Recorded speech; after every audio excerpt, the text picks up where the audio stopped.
दोस्तों इंडिया ने 2022 में बयान दिया था कि इंडिया 2070 में जाकर के net zero carbon emitting country बन जाएगा। बट दोस्तों यहाँ तक पहुंचने के लिए इंडिया को डेफिनेटली कोयला एंड पेट्रोलियम प्रोडक्ट से शिफ्ट होना पड़ेगा एंड न्यूक्लियर एनर्जी पे जाना होगा। और दोस्तों शायद इसी वजह से इंडिया ने यूएसए को एक बहुत ही बड़ा ऑफर दे दिया है। इंडिया ने यूएसए से कहा है कि जिस तरीके से आप अक्सर ही अपने आर्टिकल्स पब्लिश करते रहते हैं और कहते रहते हैं कि इंडिया एंड यूएसए की जो पार्टनरशिप है वो इस सेंचुरी की one of the best and important partnership होने वाली है। तो दोस्तों इंडिया ने यूएसए से कहा है कि अगर यूएसए ऐसे एक्चुअली में मानता है तो यूएसए को अपनी न्यूक्लियर टेक्नोलॉजी का अनफेटर्ड एक्सेस देना होगा इंडिया को, क्योंकि इंडिया उससे स्मॉल मॉड्यूलर रिएक्टर मतलब मिनी न्यूक्लियर पावर प्लांट बनाने वाला है। वैसे दोस्तों इंडिया एक बहुत बड़ी आबादी वाला देश है, बट अगर न्यूक्लियर एनर्जी की बात करी जाए तो इंडिया अभी भी यूक्रेन जैसे देशों से भी पीछे है। अब दोस्तों आप लोग सोच रहे होंगे कि स्मॉल मॉड्यूलर रिएक्टर मतलब मिनी न्यूक्लियर पावर प्लांट, इन सब का मतलब क्या है, क्योंकि इंडिया में तो generally nuclear power plants already थे, बट वो लार्ज न्यूक्लियर प्लांट्स थे एंड उनके थ्रू 600 से 700 मेगावाट बिजली एक साथ प्रोड्यूस हो सकती थी। बट दोस्तों समस्या वहां आ जाती है कि बड़े न्यूक्लियर पावर प्लांट्स को बनाने में जहां 6 से 12 ईयर्स का समय लगता है, वहीं पर उनसे सिर्फ 600 से 700 मेगावाट ही बिजली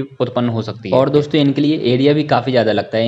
इनके लिए इमरजेंसी एरिया अराउंड 16 किलोमीटर की रेडियस ले लेता है। और दोस्तों अगर अपन स्मॉल मॉड्यूलर रिएक्टर की बात करें तो इनको तैयार करने में जनरली 3 से 4 ईयर्स का समय लगता है और इनसे बिजली उत्पन्न हो जाती है जनरली 300 से 400 मेगावाट। और दोस्तों इनके लिए एरिया भी काफी हद तक कम ही लगता है। इनके लिए इमरजेंसी रेडियस होती है अराउंड 2 किलोमीटर की। तो दोस्तों अगर आप ऑब्जर्व करेंगे तो ये हर लिहाज से लार्ज न्यूक्लियर पावर प्लांट्स के कंपैरिजन में बहुत बढ़िया होने वाले हैं इंडिया के लिए। और दोस्तों सबसे इंपॉर्टेंट बात तो ये हो जाएगी कि अगर आने वाले 5 से 6 सालों में अगर इंडिया ने बहुत सारे स्मॉल मॉड्यूलर रिएक्टर बना दिए अपनी कंट्री में, तो आप लोग ऑब्जर्व करोगे कि इंडिया में बिजली का बिल अराउंड 3 से 4 गुना कम हो जाएगा। और दोस्तों वहीं पर आप देखोगे कि रसिया जैसी कंट्रीज में जहां पर न्यूक्लियर टेक्नोलॉजी का काफी हद तक यूज होने लगा है, वहां पर बिजली के बिल बहुत ज्यादा कम आते हैं, जबकि इंडिया में नॉर्मल घरों में भी आप देखोगे तो 2000, 3000, 4000, 5000 तक आसानी से बिल पहुंच जाता है। और दोस्तों ये तो सिर्फ घरों की बात है, अगर आप इंडस्ट्री लेवल पे जाएंगे तो आप लोग अंदाजा लगा सकते हैं कि वहां पर बिजली का बिल कितना ज्यादा लगता है।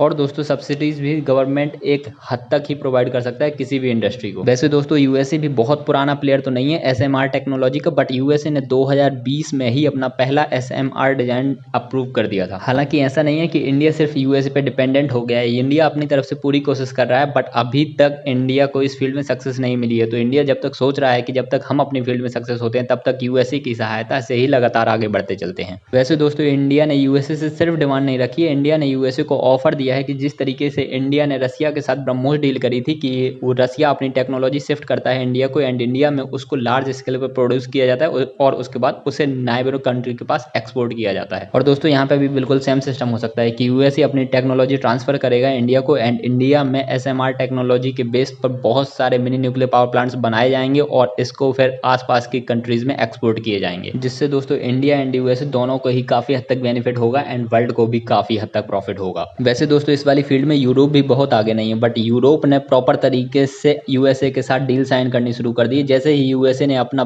पहला एसएमआर डिजाइन अप्रूव किया और उसके बाद लगातार यूरोपियन कंट्री 1 बाय 1 करके यूएसए के साथ डील्स साइन करते जा रहे हैं। अब दोस्तों ये बिल्कुल देखने वाली बात होगी कि यूएसए इस ऑफर का क्या करता है, या तो एक्सेप्ट करेगा या फिर इग्नोर मार देगा। जो भी है दोस्तों ये बहुत ही इंपॉर्टेंट टॉपिक था। आई होप आपने बहुत प्रॉपर तरीके से सुना होगा एंड इसी तरीके के और इंपॉर्टेंट कंटेंट देखने के लिए आप लोग हमारे चैनल को विजिट कर सकते हैं एंड चैनल को सब्सक्राइब करना तो बिल्कुल मिस मत कीजिएगा। मिलते हैं अगले वीडियो में, आप लोग अपना ध्यान रखिएगा। Bye bye, take care.